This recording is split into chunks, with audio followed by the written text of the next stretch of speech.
అసలు ఇంతవరకు ఎప్పుడూ లేదు ఇట్లా డైరెక్ట్ నాగార్జునసాగర్ డ్యామ్ అనుకోవచ్చు. మేము అక్కడికి ఇప్పుడు ఏదో ఉంది కదా డిండికి పోకపోయినా సేమ్ డిండి లాగా ఉంది ఇక్కడ కూడా. అంతా చాలా లైవ్గా చూస్తున్నాం వాటర్ ఫాల్స్. ఇంతగానం అయితే మేము వచ్చి ఇక్కడికి చాలా ఇయర్స్ అయింది కానీ ఎప్పుడు ఇంత చూడలేదు. యాక్చువల్లీ ఇది కూలగొట్టడం వల్ల మొత్తం మా ఇంటికి ఎఫెక్ట్ అయిపోయింది చాలా గనము. బట్ ఇది కూలగొట్టడం వల్ల వాళ్ళకు కూడా కొంచెం సేఫ్ అయిందని అనుకుంటున్నాము. మాకు ప్రాబ్లం అయినా వాళ్ళకి సేవ్ అయింది కాబట్టి కొంచెం ఏం కాదనిపిస్తుంది. కానీ చాలా ఇంతగానం చూస్తుంటే ఇట్స్ లైక్ వెరీ వండర్. అసలు ఇంతవరకు ఎప్పుడూ లేదు ఇన్ని ఇయర్స్లో. యాక్చువల్లీ మా పేరెంట్స్ కూడా ఇంతవరకు ఎప్పుడు చూడలేదు ఇంతగానం ఉండడము. నేను 98లో చూశాను కానీ కొంచెం వచ్చింది సరవనర్ వాటర్. కానీ ఇది 2020లో ఇదే ఫస్ట్ టైం రావడం వాటర్. ఎందుకంటే నేను పుట్టి పెరిగింది చైతన్యపూర్లోనే. నేను చూసినప్పటి నుంచి ఎప్పుడు రాలేదు. 98లో వచ్చింది కానీ కొంచెం మంది వచ్చింది సాయిబాబా టెంపుల్ దగ్గర వాటర్ వచ్చేది. కానీ ఇది ఫస్ట్ టైం ఇంతగానో వాటర్ అయితే ఇదే ఫస్ట్ టైం ఎప్పుడు చూడలేదు అనమాట. ఒక నాకు 38-39 ఇయర్స్ పని చూడడం ఇదే ఫస్ట్ టైం చైతన్యపూర్కి వాటర్ ఇంతగానం రావడం అంతే. ఓకే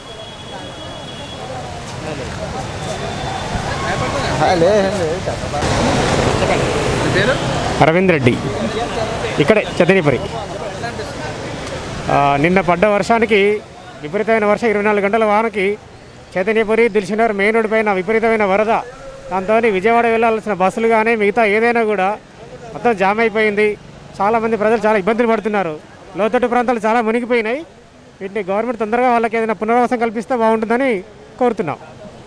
లోపం అయి ఉండొచ్చు అంటారు ఇట్లా వాటర్ రోడ్ల మీకు రావడం వల్ల? లోపం అంటే ఇది సరినర్ పైన సరినర్ ఉంది కాబట్టి దాని ఫ్లో వాటర్ పెరగడం వల్లనే తప్పితే అంత లోపమే ఉంటుంది. ఇట్లా ఏమి లేదు.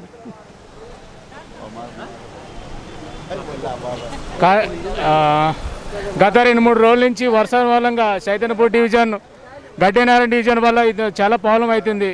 గవర్నమెంట్ కూడా అందరూ కష్టపడుతున్నారు. ప్రతి ఒక్కరు కష్టపడాలి. పబ్లిక్ కూడా తెలుసుకుని చేయాలని అనుకుంటున్నాం మేము. కరెక్ట్. ఖమ్మం నుండి వస్తున్నాం.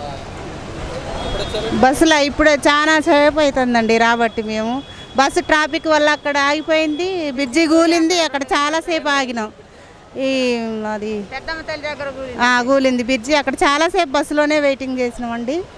ఇప్పుడు మళ్ళీ వచ్చేసరికి ఇక్కడ యశోద హాస్పిటల్కి వెళ్దాం అనుకుంటే యశోద హాస్పిటల్కి పోయి కావట్లేదు. ఇక్కడ వాటర్ బాగా వస్తున్నాయి. మేముతో 8:30 నుంచి వస్తున్నాం. అవును, మాకు తెలియదండి. హాస్పిటల్లో మా వాళ్ళు ఇబ్బంది ఉంటే వస్తున్నాం, చూద్దామని వస్తున్నాం. గత 15 సంవత్సరాలు సార్ మేము హైదరాబాద్ వచ్చి ఫస్ట్ టైం వాటర్ చూస్తున్నాము. చాలా ఇబ్బందికరంగా ఉంది. ఇంటికి వెళ్ళలేకపోతున్నాం. ఇక్కడ మా రూమ్ ఇక్కడే దగ్గర డిస్టర్బ్ చాలా వెళ్ళలేకపోతున్నాం. అటు రాలేకపోతున్నాం.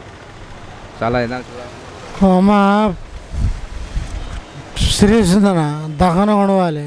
వాన పడుతుంది ఉస్మానియాలో. అదే ఉస్మానియా చాలా కష్టమవుతుంది. ఇప్పుడు పడ్డా గుంతలు పడ్డా పడి 10 రోజులు అవుతుంది. పోయినా ఉస్మాన్ నుంచి వచ్చిన ఇప్పుడు ఇవ్వాలి కొత్తపేట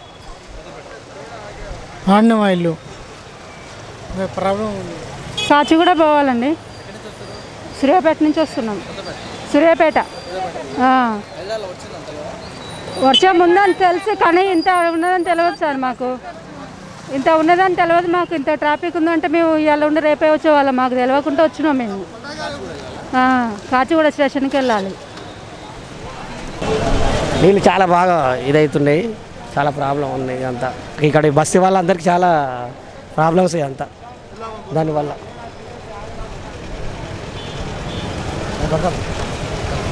भाई मैं 1 घंटे से पानी में फंसे हुआ हूँ और मेरी एक्टिवा बह गई थी पूरा, देख सकते हैं आप ये गाड़ी का पूरा हाल, गाड़ी भी फेल हो गई और जो है पूरे भेजा रहे गाड़ियाँ सीधा, कारा भी रहे तो भेजा रहे और 2 व्हीलर भी रहे तो डेड हो जा रही गाड़ी।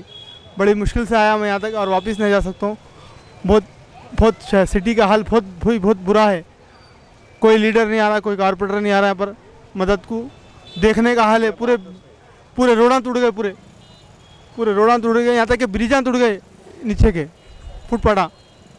देख सकते हैं, आप खुद देख सकते हैं इसका मंजर। मैं बोलने का क्या है आप खुद देख सकते हैं। सुधीर रेड्डी है इधर का एमएलए, हाँ देख सकते हैं। कोई भी नहीं आ रहा पर, कोई भी नहीं आ रहा। पूरे कारां भरे, पूरे 2 व्हीलर भरे, लोग जो है परेशान है बिल्कुल, बहुत बेबस है, लाचार है। रोडों का हाल तो इतना बुरा है, देखने के काबिल है, आप खुद भी देख सकते हैं, मैं बोलने का क्या है और क्या बोलूँ बस। నా పేరు భిక్షపతి అండి. నేను ఈ దిల్సుఖ్నగర్లో గత 40 సంవత్సరాల నుంచి ఉన్నాను. ఇక్కడ చాలా విపరీతంగా ఈ వర్షము బీభత్సవం చాలా ఘోరంగా ఉందండి.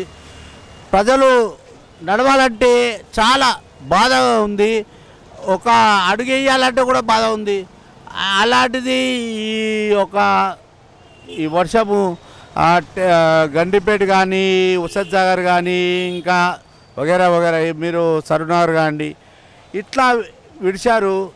ఈ ప్రజలను కూడా కాపాడాలి, మున్సిపాలిటీ వాళ్ళు ముందుండి నడిపించాలి.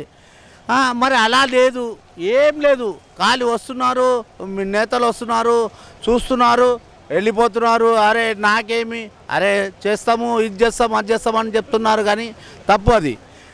మున్సిపాలిటీ వాళ్ళు ఉండి ఈ ప్రజలు ఎట్లా నడుస్తున్నారు, ఏం నడుస్తున్నారు, ఎట్లా ఈ అవగాహన ఏంది అని మన అనేది ఒక ఏమి లేదండి. ఈ మనం ప్రజలని కాపాడండి, మనకు ఐక్యత ఇవ్వండి. ఏం చేస్తాం, అట్లా వలిగిపోతుంటే ఇక గట్టి పడుతున్నాయి వానలు, ఏదైనా చేయాలి ప్రభుత్వం. ఇంకా దీని గురించి ప్రభుత్వం ఏదో ఒకటి యాక్షన్ అనేది తీసుకోవాలి. ఎందుకంటే మనకు చైతన్యపురి సీసాల బస్తీ అవన్నీ అనేవి డౌన్లో ఉండడం వల్ల అక్కడ వాళ్ళు ఏం కేర్ తీసుకోవట్లేదు. ఫస్ట్ ఆఫ్ ఆల్ ఇది ఎప్పుడేం ఫస్ట్ టైం అవ్వలేదు, ఇది ప్రీవియస్గా కూడా చాలాసార్లు జరిగింది. ఇంకా మన గవర్నమెంట్ కూడా ఏదైతే ఉందో వాళ్ళు ఇమీడియట్ యాక్షన్ తీసుకోవట్లేదు.